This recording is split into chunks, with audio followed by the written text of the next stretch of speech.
একটু ঘুমাই নেই, 24 ঘন্টা ডিউটি করছি, সারাটা দিন সাথে থাকছি, ঘুমাইয়ে গেল মাথা ধরে সাইড করে রাখছি ফজরের নামাজে যেন না ওঠে। হায় রে, মাথা যাতে না ঘুম দিয়ে ওঠে। হ্যাঁ, দিন রাত খাইটা শেষ পর্যন্ত এই রে যে প্রতি বছর সারা বছর কাটি আমার, সারা বছরের চেষ্টায় পানি ভরে এই রমজান আসলে। এই রোজার সময়টা আমরা এরকম রান্না করে সিফা হিসেবে বসে থাকতাম, এই ঝাড়ুটার পাশে ময়লার মধ্যে মোর বসে থাকতাম, মনে জায়গা পাই না রুমের মধ্যে কেমনে যাবো নামাজ পড়ে কোরআন শরীফ করে, আমি একটু যাইতেও পারি না যেমন করে। আরে কোন দিকে যাবো, আরে কোন দিকে যাবো, সব বাড়িতে শুধু কোরআন পড়া কোরআন পড়তে। আমি রে আর চিনলি না কত সাহায্য করছে তবু নামাজ পড়তে দেই নাই, একটা ফুটা ঘুমাই নাই, দিনে যাচ্ছি রাতে যাচ্ছি, 24 ঘন্টা ডিউটি করছি।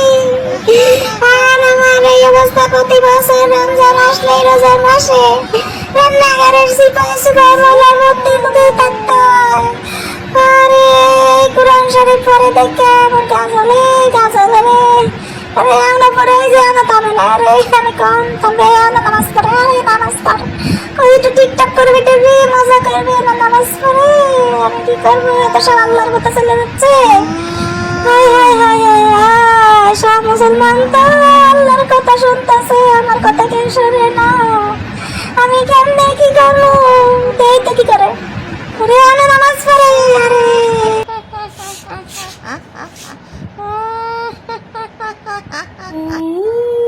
দেখি তুই জায়গায় কি করে, আয় রে এখন নামাজ পড়ে। হ্যাঁ এই জায়গায় তাই কি পারো না যাই, এই অন্য বাড়িতে কি করে সবাই।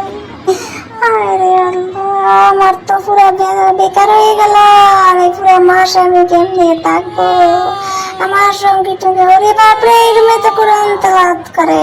আয় হায় রে, কত চেষ্টা করছিলাম, বন্ধু বানাইছিলাম, আর এক মাসে সব আমার সাথ ছাড়াইয়া যাবে, সব তো আই ফেলবো, কত কষ্ট করছো ওরে ভাই, তো থামেই না আমি তো কাছে বলতে পারবো না।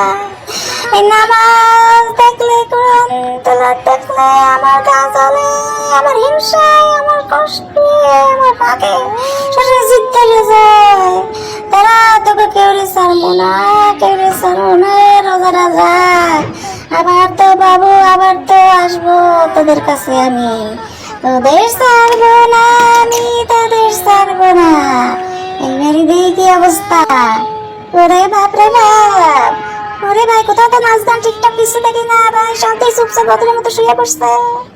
আরে হ্যাঁ, আবার শরীরতে উঠবে সবাই, কোনো রাজ্যে কি আমার নাচ গান করে না, কেউ আর মদ খায় না, পার্টি দেয় না, কেউ আর বয়ফ্রেন্ড গার্লফ্রেন্ড নিয়ে রুমে রুমে ঢোকে না, হোটেলগুলো তো খালি হয়ে গেছে, কোনো হোটেলে তো কোনো রুমে আর কেউ পাশে কাজ করে না রে, কত সুন্দর সুন্দর গার্লফ্রেন্ড ছিল, কত সুন্দর সুন্দর বয়ফ্রেন্ড নিয়ে মজা, আমি তোকে ছাড়বো না দাঁড়া।